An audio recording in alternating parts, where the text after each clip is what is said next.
James Madison was an American statesman, a political theorist, a revolutionary, the youngest member of the Constitutional Congress, a founding father, and the fourth President of the United States.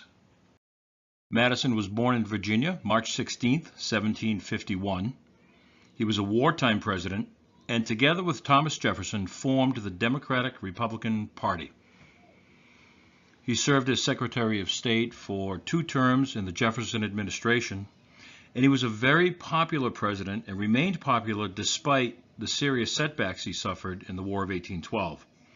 And so when he became president, he was elected for 2 terms in landslide wins. He was first raised on a small farmhouse, but as a child moved to this large plantation mansion known as Montpelier. Madison's father, James Madison Sr., had acquired substantial wealth through inheritance and through his marriage to Nellie Conway, the daughter of a rich tobacco merchant.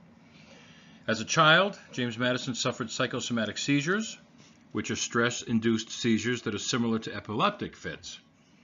He was well enough to experience a fairly typical childhood, and he devoured books of all sorts. He mostly studied classical languages. Madison attended the College of New Jersey, a wooded campus about 45 miles from New York City, at what is modern-day Princeton University, where he graduated in 1771. He returned to Montpelier in 1772, where he began to formulate his ideas that would manifest in the Federalist Papers, the Virginia Plan, and ultimately the Constitution of the United States. And so it was here at Montpelier where Madison, along with John Jay and Alexander Hamilton, would write the Federalist Papers, a collection of 85 articles and essays which promoted the ratification of the U.S. Constitution. The Federalist Papers were published in 1788. Provide the key concepts, politically and philosophically, the key concepts of the idea of governing by rule of law, among other things. Federalist Paper number 10 provides one of the most important concepts in the founding of this nation. And that's the idea of preventing rule by majority. Thomas Jefferson called rule by majority mob rule. Instead, James Madison and others believed in governing by the rule of law. And in Federalist number 14, Madison declared that the United States is a republic, not a democracy. He believed the Articles of Confederation exposed the young country to social unrest and possible foreign attack. He pressed for a national convention in 1787 and persuaded George Washington to chair the meeting. Madison drew up and presented the Virginia Plan, which served as the framework for the U.S. Constitution. Madison worked diligently to ensure the Constitution was ratified in each state. The whole process was led by Madison and was entirely supported by the publication of the Federalist Papers. James Madison is generally considered to be the father of the Constitution, but this was an honor that he rejected. Madison did not readily accept this distinction, saying, "You give me credit to which I have no claim." This was not like the fabled goddess of wisdom, the offspring of a single brain. It ought to be regarded as the work of many heads and many hands.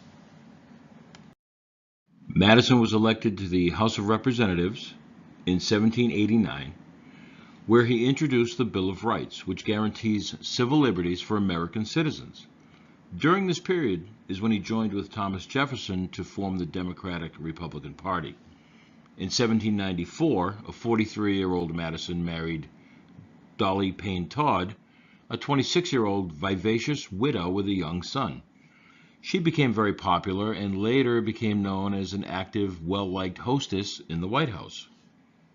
In 1799, Madison served as Secretary of State in the Thomas Jefferson administration. Foreign policy during this time was dominated by the Napoleonic Wars in Europe, and as Secretary of State, Madison oversaw the Louisiana Purchase in 1803, which effectively doubled the size of the United States. After 2 terms as Secretary of State, Madison was elected the 4th President of the United States, and he won in a landslide. What defined his presidency more than anything else was the War of 1812. He initiated the war with England after the British began seizing American ships and impressing merchants and American sailors. He tried diplomacy, but diplomacy did not work. And so in June of 1812, Madison convinced Congress to declare war on England. By August of 1814, the Brits had invaded Washington, D.C., burned the White House, and Madison was driven out as the U.S. lost. The Capitol burned, and the U.S. was defeated on land and at sea. Madison sent James Monroe to negotiate a peace treaty, and with the Treaty of Ghent, the war was ended. During his presidency, James Madison also reauthorized the Bank of the United States, and in 1816, the Second National Bank was chartered with a 20-year term. His policy during his administration toward American Indians was very protective.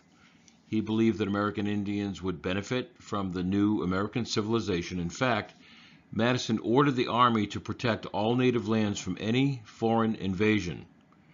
There is some evidence that Andrew Jackson, a military commander at the time, disobeyed the president's order. But James Madison served 2 terms, winning both times in landslides. And in 1817, he retired from politics, returned to Montpelier, where he found his plantation was in decline due to his stepson's mismanagement of the property and due to the declining price of tobacco. In 1825, Madison worked with Thomas Jefferson again to open the University of Virginia, and on June 28, 1836, James Madison died at the age of 85, the last of the Founding Fathers.